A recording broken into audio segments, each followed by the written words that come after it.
ओम निष्वापया मिथुदृशा सस्ताम अबुध्यमाने आतुना इंद्र संशय कोश्वेषु शुभ्रिषु सहस्रेषु तुविमघ। पूरी तरह सुला दो परस्पर एक दूसरे को देखने वाली दोनों को, सो जाएं दोनों संज्ञान शून्य। किंतु भली भांति प्रशंसा करो हमारी, हे इंद्रियों को वश में करने वाले, गायों में, गमनशीलाओं में, भूमियों में, किरणों में, इंद्रियों में, अश्वों में, अश्व पुरुषों में, सहस्रों प्रकाशमानों में, हे प्रभुत धन संपन्न। यह मंत्र जो लिया गया है, यह ऋग्वेद के प्रथम मंडल के 29वें सूक्त का यह तीसरा मंत्र लिया गया है।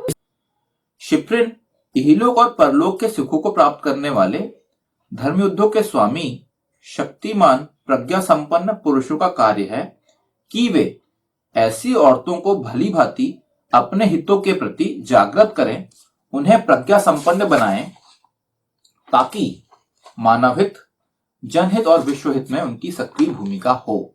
तो यहाँ पे क्या बोल दिया गया? यहाँ पे अब जब ये बात आ रही थी कि भैया ऐसा तो बोल दिया गया है, तो यहाँ ये बोला गया कि जो शिप्रिन है, जो हमने शिप्रिन का मतलब क्या था? शिप्रिन मतलब ऐसा इंसान जो इहलोक में, मतलब करंट स्टेटस में, करंट आज के समय में उसको उसकी समझ है कि कैसे आज का जीवन जीना है और कैसे भविष्य का जीवन जीना है, भविष्य में किस टाइप से अभी से तैयारी करना भविष्य में जीने के लिए। ऐसे इंसान को शिप्रिन बोला गया था। पिछले मंत्र में इसके बारे में हमने डिटेल में बात करी थी। तो शिप्रिन को यहां बोल दिया गया है कि आपकी रिस्पॉन्सिबिलिटी ये है कि अगर आप ऐसी किसी औरत से फेस टू फेस होते हैं जिन्हें शायद ये समझ नहीं है कि उन्हें क्या डिसीजन मेकिंग करनी चाहिए, प्रज्ञा संपन्न नहीं है, या ऐसी औरतें जो कि दूसरे को देखकर अपने जीवन में डिसीजन लेने की कोशिश करती है, तो यहां शिप्रिन का काम आ गया है कि शिप्रिन उन्हें प्रज्ञा संपन्न बनाए, उन्हें ये समझदारी दे कि उनके जीवन के लिए क्या अच्छा है। अब इसको बहुत सिंपल तरीके से समझ सकते हैं। सिंपल तरीके से कैसे समझ सकते हैं कि एक ऐसी औरत अगर जिसके अंदर ये दो विशेषताएं हैं, उससे एक अच्छे इंसान के साथ शादी करनी चाहिए।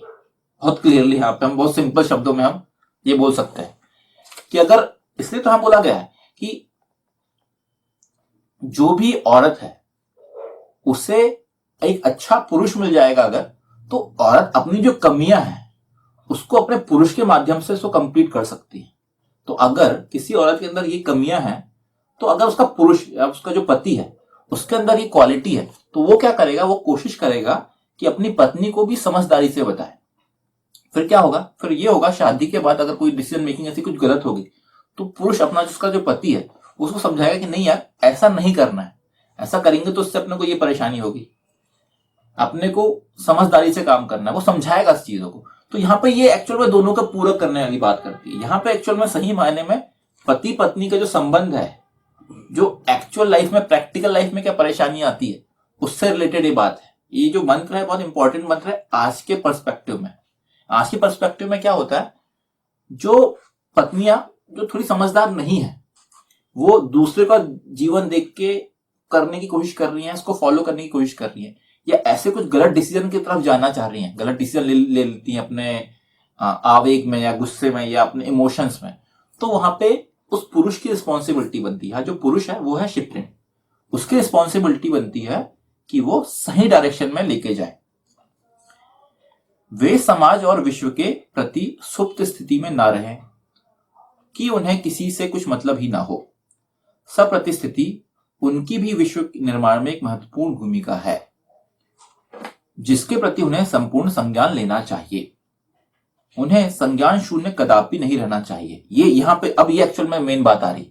ईश्वर क्या बोल रहा है, ईशान क्या बोल रहा है? ईशान यही बोल रहा है कि आपको जो इतनी बड़ी रिस्पॉन्सिबिलिटी दे दी गई कि आप ब्रह्मांड निर्मात्री हो, आप विश्व निर्मात्री हो, तो आपको संज्ञान शून्य नहीं रहना है, आपको प्रज्ञा संपन्न बनना है, आपको विदुषी बनना है, आपको समझदार बनना है, आपको अपने जो खुद के अधिकार है उनको समझने वाली बनना है। और आप देखेंगे, इसके लिए आप देखेंगे आज की डेट में क्या हो रहा है। आज की डेट में आप पाएंगे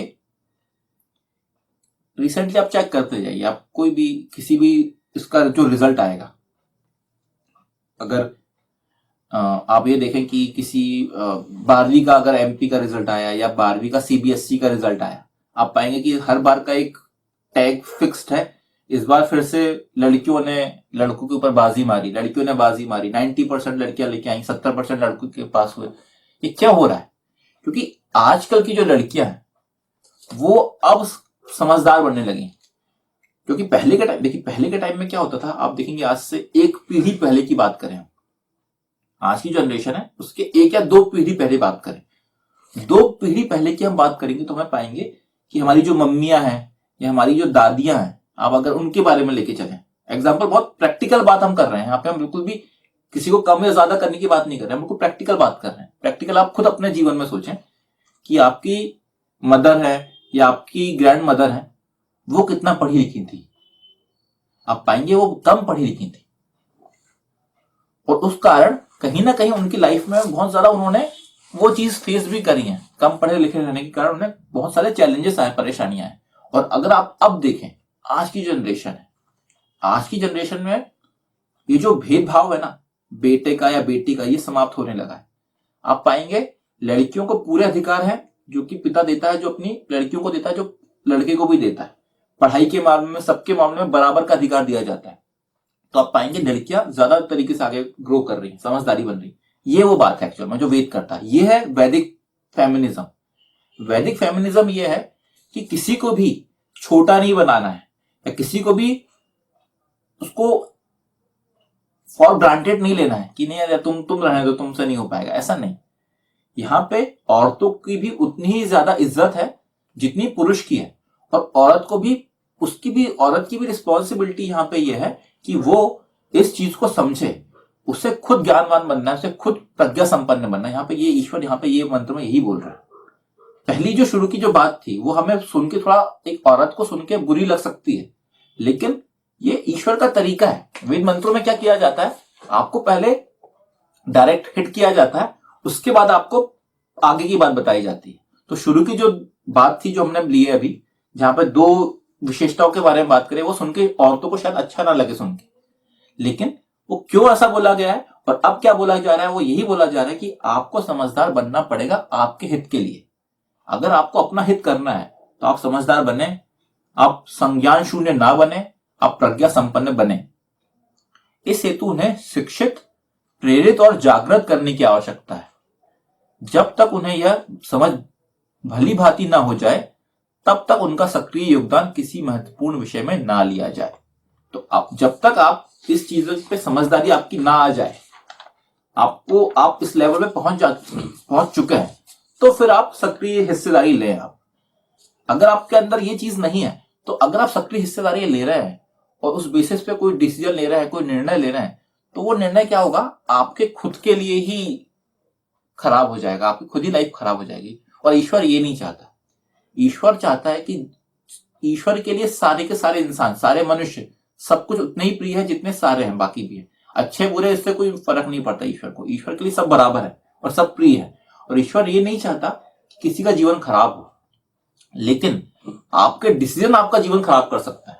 इसलिए जब तक आप उसके लिए, इसको एक शब्द बोला जाता है हमारे पे, कॉम्पिटेंसी, कि आपका खुद की कॉम्पिटेंसी नहीं है, आप कॉम्पिटेंट नहीं है। इंग्लिश में एक वर्ड होता है कॉम्पिटेंट। कॉम्पिटेंसी मतलब आप उतने योग्यता आपकी, अगर आप उतने योग्य नहीं है तो फिर आप अगर वो कुछ करेंगे तो आप गड़बड़ कर लेंगे। अगर कोई अच्छा बिजनेस में योग्य नहीं है, वो अगर बिजनेस करना चाहेगा, ठीक है, तो वो बिजनेस खराब कर देगा, बिजनेस डूब जाएगा। एक अगर औरत है, वो एक सही तरीके से डिसीजन मेकिंग नहीं कर पा रही है, अगर वो डिसीजन लेगी तो वो डिसीजन लेने के कारण उसके जीवन में भी खराब, मतलब चीजें सही नहीं चलेंगी। तो यहाँ पे ईशान यही बोल रहा है कि औरत हो या पुरुष हो, आप समझदारी से काम करें।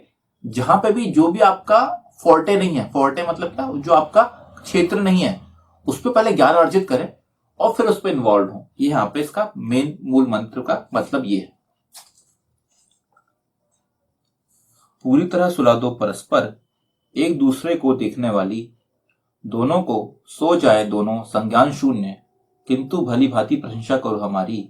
हे इंद्रियों को वश में करने वाले, गायों में, गमनशीलाओं में, भूमियों में, किरणों में, इंद्रियों में, अश्वों में, अश्व पुरुषों में, सहस्रों प्रकाशमानों में, हे प्रभु धन संपन्न। ओम निश्वापया मिथुदृशा सस्ताम अबुद्धिमाने आतुना इंद्र संशय कोशक्षेषु सुभृषु सहस्रेषु तुईमग। ओम।